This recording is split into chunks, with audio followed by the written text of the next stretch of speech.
Back now with Senator Bruce Tarr, the Senate Minority Leader in the state of Massachusetts. Senator, welcome back. Nice to see you. Thanks, Rick. Nice to see you as well.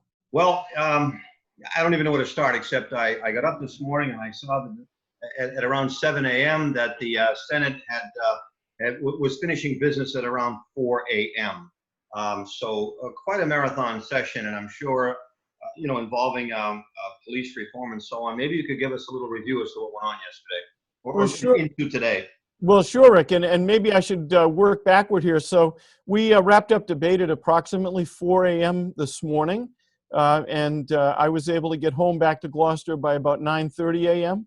And so I'm not operating on a tremendous amount of sleep. You can see that I'm back at the State House now, and that's because we continue to have business to do because the legislative session, the formal session, ends on July 31st. And so we've got some other things that we need to do, and I can talk about those in a minute. But the most important business at hand has been a police reform bill and a racial justice bill. And it's a very important bill. And it's so important, Rick, that I don't think we should be debating it at 4 o'clock in the morning. And so there are two Senate rules relative to this. One that requires the Senate to vote when you go past 8 p.m. and another one that requires you to vote when you go past 12 a.m. past midnight. And I asked for a roll call vote on both of those measures because I just don't think it's appropriate to be doing those kind of things. The bill was 72 pages long. There were 145 amendments. The amendments were very important, every single one of them, and I think we should have taken more time, and frankly, I think we should have been back today in the light of day during business hours as best we could to be able to consider all of those amendments. And so I'm disappointed that we didn't do that.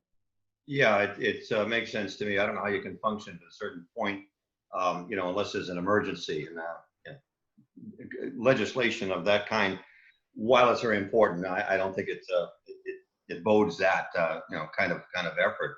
It's crazy, and I just feel bad that you're that everybody's going through this. And what concerns me, Senator, is I saw an article today in the Salem News about a police union that, for want of a better word, wanted more representation. They wanted to be heard before this bill was considered. And my question to you is, has there been some kind of police representation in considering all of this? Not enough. And I will tell you, Rick, that I was very honored to be selected by the Senate President to be part of a 6-person working group to make recommendations to the Senate about this bill. And I respect my colleagues. Everyone put in a lot of time and a lot of effort. And at the end of that effort, a lot of us said, okay, now we should have a public hearing to allow folks to comment on the things that we've put together. That didn't happen. The Senate Committee on Ways and Means then did some work on the bill. Still no public hearing. A lot of us did reach out to different law enforcement entities, but I also want to point out, Rick, that we reached out not just to people in law enforcement. We reached out to people who have been concerned about abuses by law enforcement as well, because this isn't a situation where you should be listening to just one group of people. Right. But it's very difficult when you don't have the structure of a public hearing to allow everyone a fair chance to comment. We didn't have that. And you might have also seen in the news that one of my colleagues, Senator Fatman, used a parliamentary measure to lay the bill on the table for a couple of days in the hopes that we would have a public hearing. That didn't happen. You might also know that I gave a couple of very passionate speeches on the floor of the Senate about how we should be not needing to use a parliamentary measure. We should be just agreeing to take the time that we need to properly discuss the bill. And I'm very disappointed that that didn't happen. And so we wound up in a situation where we started yesterday at roughly 11 or 12 o'clock. It's hard to pinpoint it because the session began officially at 11, but things didn't really start happening for a while. And we went well into the night. And there were some good amendments adopted. And I'll give you an example. I had an amendment that clarified a misconception in the bill, which in the bill we say that you have the right to intervention if you are being harmed by a police officer in violation of your civil rights. But the way the bill was worded, it could have been interpreted to say intervention by anyone, including the general public. And so I had a very important amendment that clarified that the right of intervention involved other police officers. And of course, we did not see that in the situation of George Floyd. And it's one of the most glaring examples of a change that needs to happen. That amendment got adopted unanimously on a roll call vote, so that was good. And there are other important parts of the bill, Rick, upon which I would say everyone agrees. We all agree that there should be a certification process for police officers. We all agree there should be a board that does that. But there are other areas of the bill that are much more controversial.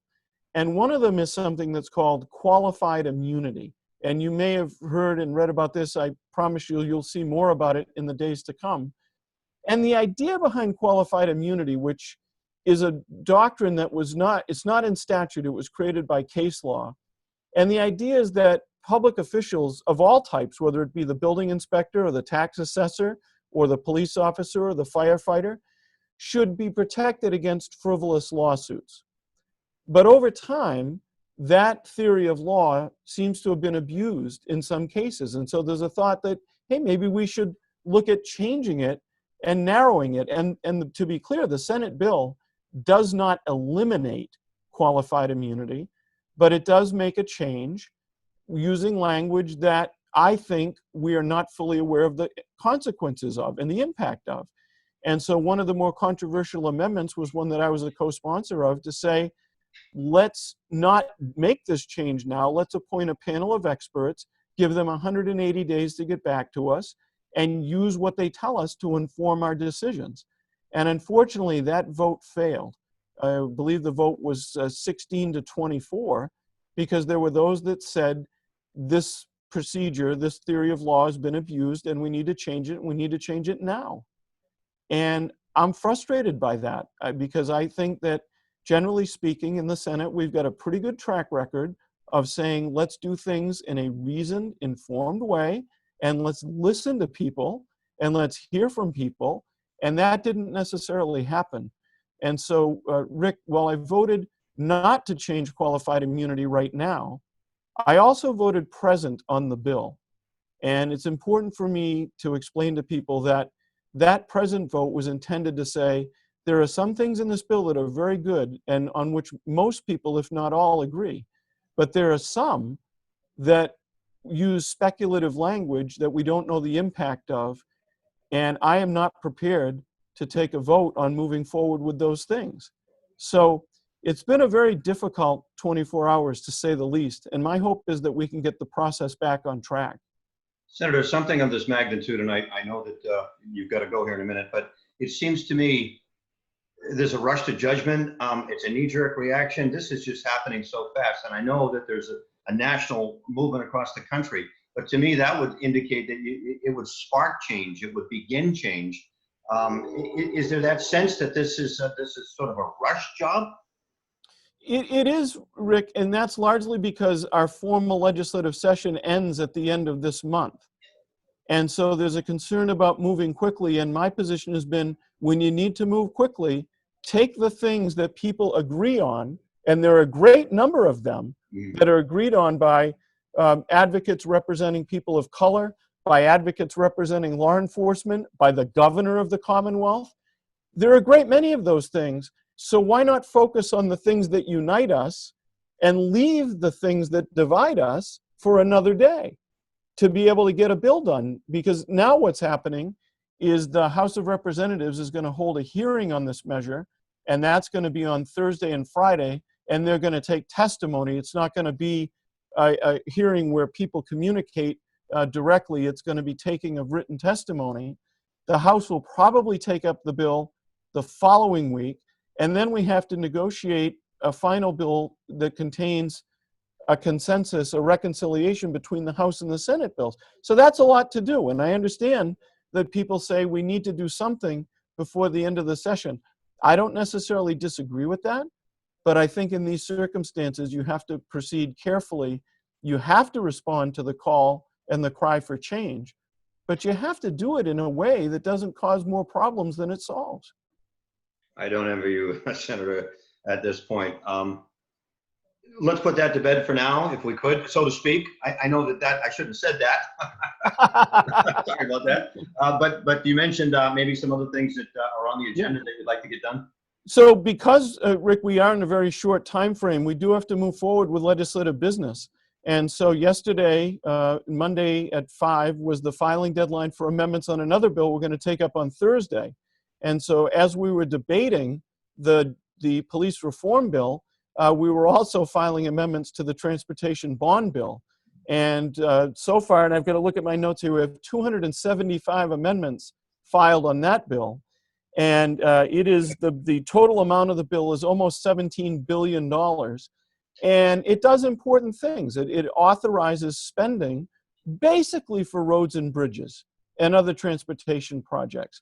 And we do these bills every 5 to 10 years, and they spend money on things that are of a capital nature, that have a life cycle of more than 5 years, like roads and bridges.